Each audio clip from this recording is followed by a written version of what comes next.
이 길 말고는 이 마을에 갈 수 있는 방법이 없던 시절이 있었습니다. 지금은 잘 느껴지지 않지만 불과 10년도 되지 않은 이야기입니다. 그때는 이 길을 넘어야만 갈 수 있는 마을이 부산에 있었습니다. 보시다시피 차 한 대가 겨우 지나갈 수 있는 좁은 길입니다. 속도를 늦추고 조심해서 이 길을 지나갑니다.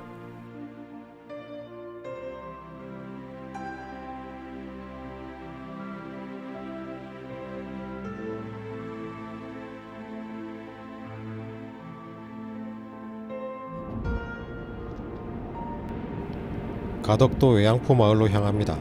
새벽에 길을 나섰고요. 이렇게 이른 시간에 출발하게 된 이유는 사람들이 움직이기 시작하기 전 이 마을이 가장 자기 모습에 가까운 시간이라고 생각했기 때문입니다. 고속도로를 타고 막힘없이 달립니다. 길은 잘 닦여 있고 어디로 가는지 고민할 필요도 없습니다. 이동은 아주 편해졌습니다. 하지만 오늘 찾아갈 길은 이동이 편리해지기 전에 기어도로 거슬러 올라갑니다. 가덕도 천성항에 도착했습니다. 항구는 늘 그렇듯 조용히 제 역할을 하고 있습니다. 오늘 이곳은 지나가는 길목 중에 하나입니다. 최종 목적지인 외양포 마을로 향하기 위한 과정인 거죠. 여기서부터 옛길입니다. 도로의 폭이 조금씩 달라지고요. 길의 표정도 달라집니다.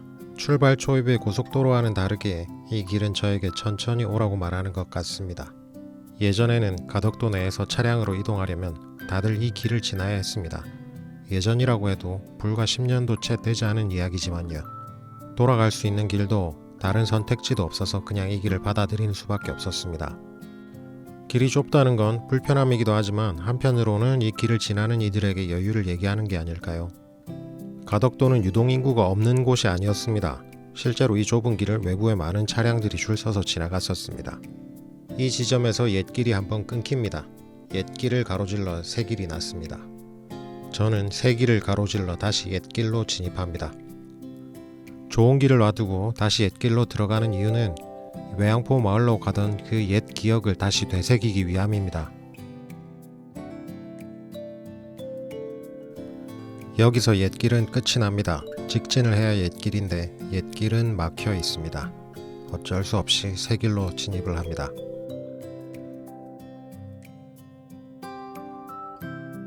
새 길을 따라가다 보면 오른쪽에 계단이 보입니다. 지금은 사람만 오르내리는 계단이지만 예전에는 차 한 대가 겨우 지나가던 좁은 도로였습니다. 차가 오면 누군가는 멈춰야 했고 누군가는 기다려야 했던 길입니다. 이제 그 길은 계단이 되었고 차는 옆의 새 길을 이용합니다. 길을 따라가다 보면 오른쪽 주차장에 도로 개통을 기념하는 비석이 하나 있습니다. 2015년부터 2018년까지 공사, 그리고 가덕 연육교에 이은 또 하나의 쾌거라는 표현이 적혀 있습니다. 길은 분명히 좋아졌습니다. 여기서 직진을 하면 외양포 마을로 바로 갈 수 있습니다. 하지만 저는 오른쪽 대항마을로 들어갈 겁니다. 대항마을로 들어가야 외양포 마을로 넘어가는 옛 길을 경험할 수가 있거든요. 대항마을 초입입니다. 마을버스가 다니는 게 보이고요. 시내버스도 다닙니다. 왼편에 공영 주차장이 있는데 무료입니다. 여기에 주차를 하고 옛길을 걸어서 살펴보겠습니다. 걸어서 지나가 보니 이 길이 얼마나 좁았는지 몸으로 느껴집니다. 차량이 진입할 수 있는 유일한 도로였었죠. 계단까지 가지 않고 발걸음을 돌렸습니다. 그 이유는 계단 밑에 있는 집에 강아지 한 마리를 풀어서 키우고 있더라고요. 저를 보고 으르렁거리는데 무서워서 그냥 발걸음을 돌렸습니다. 좁은 도로의 마지막이고요. 여기서 오른쪽으로 향하면 외양포 마을로 넘어갈 수 있는 길이 나옵니다. TOP 3개 샀습니다. 투플론 하길래 하나만 있어도 되는데 투플론은 못 참지. 삼각김밥 살랬는데 9시 반에 들어온대요. 지금 아직 시간이 8시도 안 됐거든요. 한 7시 40분 어쩔 수 없이 마실 것만 샀습니다. 이제 드디어 대항마을에서 외양포 마을로 옛길을 따라 넘어갈 겁니다. 대항마을은 외양포 마을에 비해서 꽤나 활기찬 분위기입니다. 가게도 많고 낚시하시는 분들 그리고 차량도 많습니다. 이 앞에 보이는 가파른 경사의 길이 예전에는 외양포 마을로 향하는 유일한 길이었던 거죠. 차량으로 이 길을 넘어가는 건 처음입니다. 예전에 차량으로 이 길을 올라가다가 마주오는 차 때문에 후진으로 차를 빼주고 안되겠다 싶어서 걸어서 외양포 마을로 넘어가 본 적은 있거든요. 웬만하면 이런 길은 일방통행으로 만들어 놓지만 여기는 왔다 갔다 이 길밖에 없었기 때문에 맞은편에서 오는 차량을 만나면 굉장히 난감하다. 내리막길이 시작되면 마을에 거의 다 도착한 겁니다. 마을에 다 왔지만 마을을 좁은 길로 가로질러서 주차장까지 가야 됩니다. 조심조심 안전하게 가보겠습니다. 주차장에 도착했고요. 주차하고 외양포 마을 살펴보겠습니다. 바닷가 마을이다 보니 역시 제일 처음 마주하게 되는 건 바다입니다. 바람은 많이 불지만 파도는 잔잔하네요. 마을로 들어서면 안내 표지판이 제일 먼저 보입니다. 오른쪽 길 포진지 쪽으로 가보겠습니다. 가장 먼저 눈에 들어오는 건 오래돼 보이는 집입니다. 이 집이 언제부터 여기 있었는지는 굳이 확인하지 않아도 될 것 같습니다. 한눈에 봐도 시간을 버텨온 모습이 보입니다.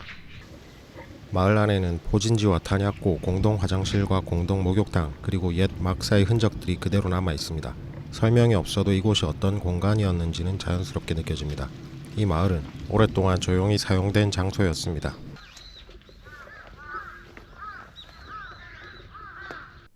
화장실 한번 보고 가겠습니다. 건물은 없고 이렇게 터만 있는데 밖에서 쌌나? 포진지 입구에 역사 안내소가 있습니다. 운영시간 9시 30분, 삼각김밥도 9시 반에 온댔는데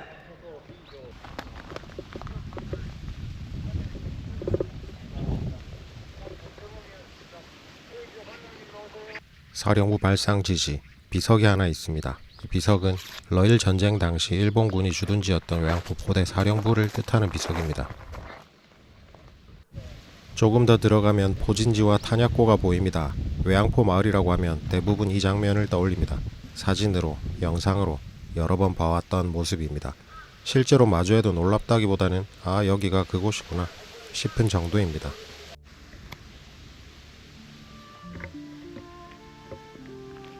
이 계단을 올라가면 포진지의 모습을 내려다볼 수 있습니다.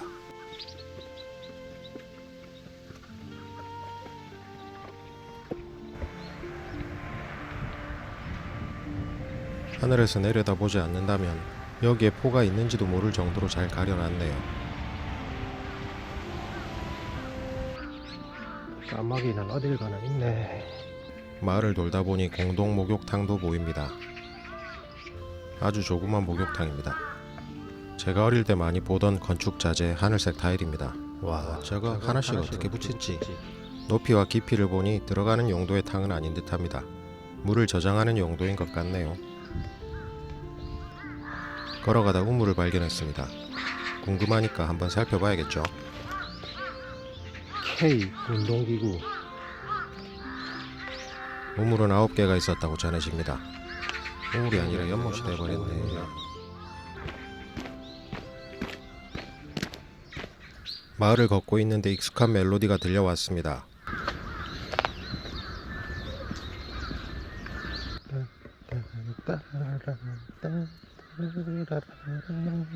이 소리 아시죠? 세탁기가 빨래 다 됐을 때 내는 소리. LG 세탁기 쓰시는가 봐요.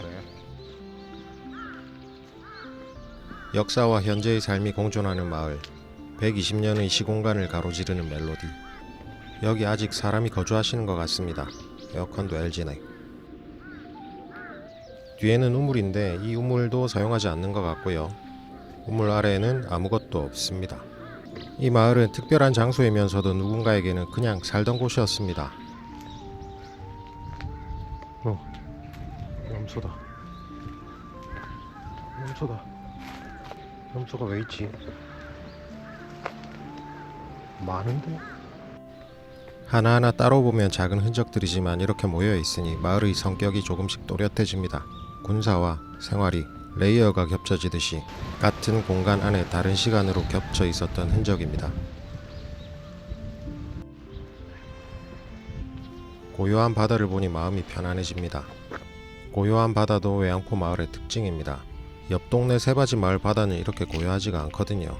외양포 마을에서 나올 때 새바지 마을에 잠깐 들러서 찍은 같은 날의 바다입니다. 같은 날 같은 시간의 바다죠. 확실히 외양포 마을보다 바람도 많이 불고 파도도 힘차게 치고 있습니다. 표지판에도 시간의 흔적이 남아버렸습니다. 마침 비행기가 날아가는 소리가 나네요. 전쟁을 하던 시절에는 이런 소리가 일상이었겠죠. 고요한 바다와 상반되는 소리가 옛 전쟁을 상상하게 합니다. 아픈 과거를 품고 조용히 숨어있는 듯한 느낌의 마을입니다. 그리고 오랫동안 조용히 사용되었다는 느낌만 남습니다.